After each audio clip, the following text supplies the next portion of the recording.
Welcome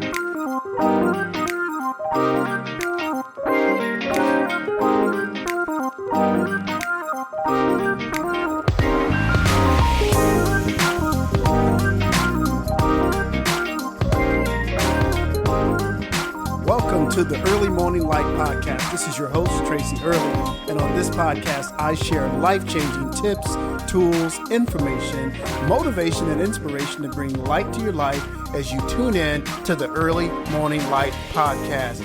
As always, I'm excited to be on the podcast. I know I say that every time, but I do actually get excited every time I'm recording one of these episodes. I wanted to start this episode by saying that, I share a lot of information on these podcasts in each episode, and it's in the realm of self-help or, just life-enhancing information. And I want to be clear that, most, if not all of the time, these are things that I am still working on. I'm still a work in progress. I'm a little further along with some of them than others, but I'm not going to share anything that I haven't at least attempted or in the process of trying myself and I found effective. So that's all I share is things that I believe are effective in our lives. So I just wanted to make sure that's clear. I don't know if I've said that before. I probably have. But again, excited to be on this episode.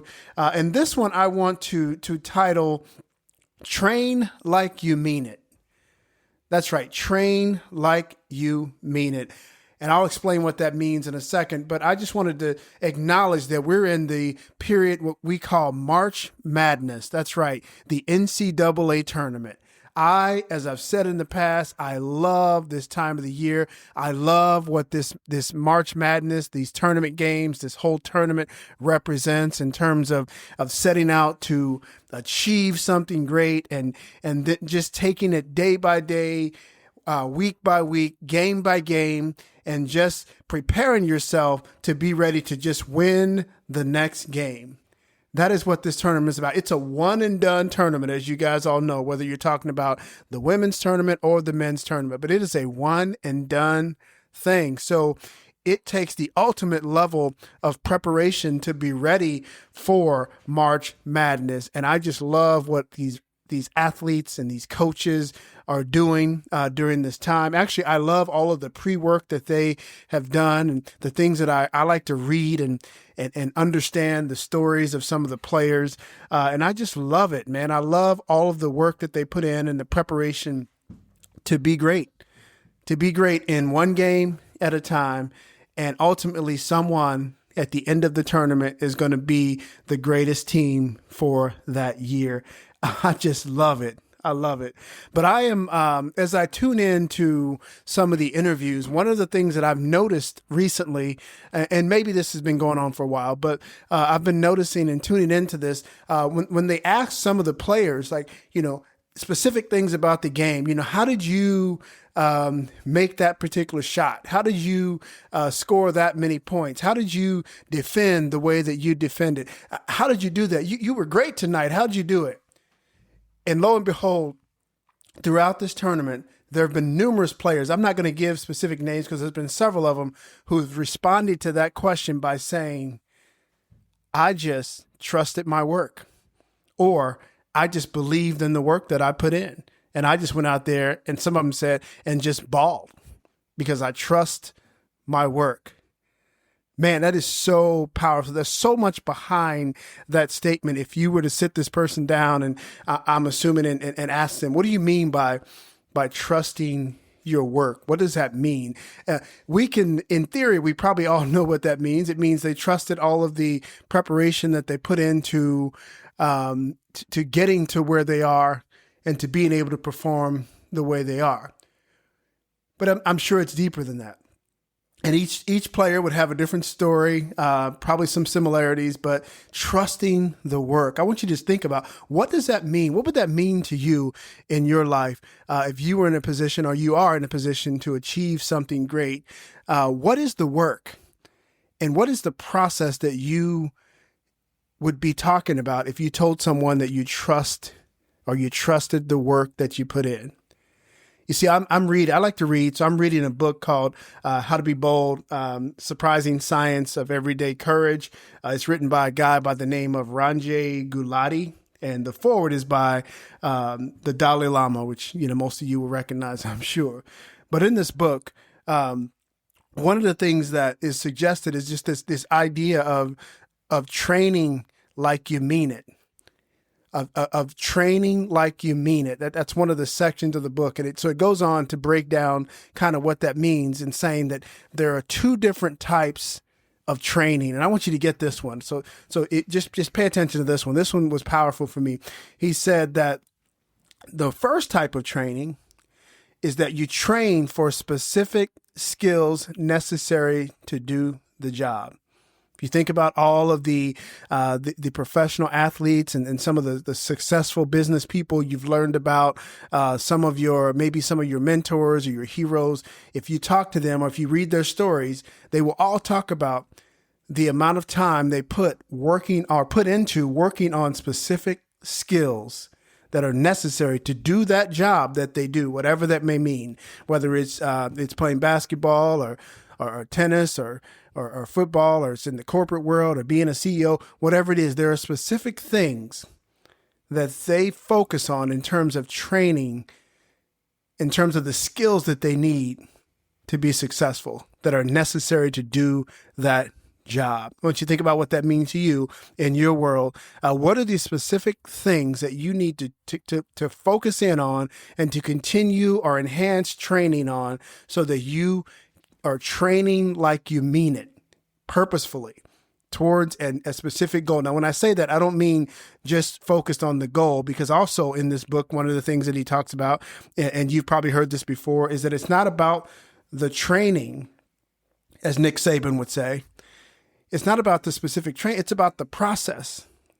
It's about the process of going. So I'm sorry, it's not about the end result is what I mean. It's about the actual process. If you know Nick Saban, he was the Alabama coach. And also, I think he coached at Michigan State at one point, football. But he was notorious for focusing on the process. So again, in this book, two types of training. Number one, train for specific skills necessary to do the job. The second part of the training, or focus for the training, is to train for general competency.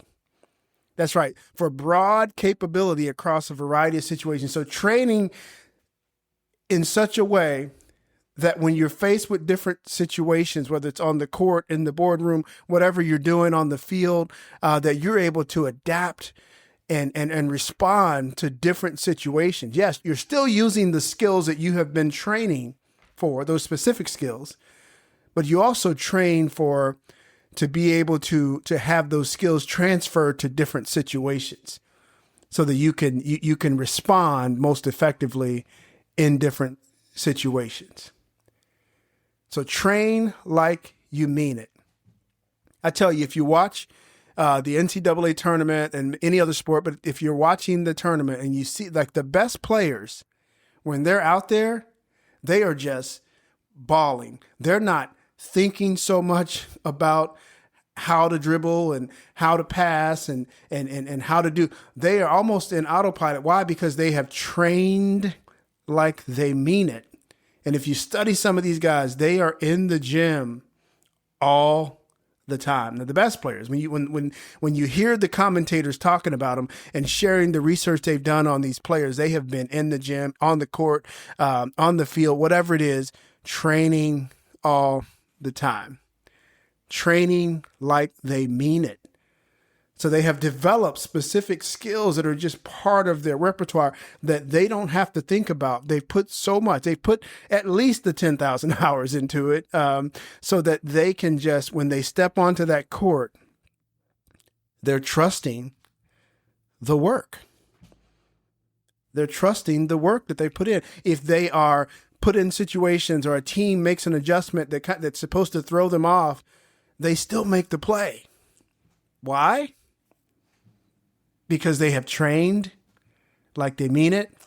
They have trained for specific skills, and all they have to do in that moment is trust the work and do what is necessary. So I want you to think about that as I wrap up here. Wherever you are, whatever you're pursuing, whatever you're trying to achieve in your career, in your life, whether you're a student, whether you're a professional, wherever you are in life, what are the specific skills that if you were to focus in on training for those necessary skills to get that thing done, what are they? And then what is it going to take for you to create the time to focus in on those skills and train like you mean it? And as you're training, what would it look like to train in such a way that you are developing what Mr.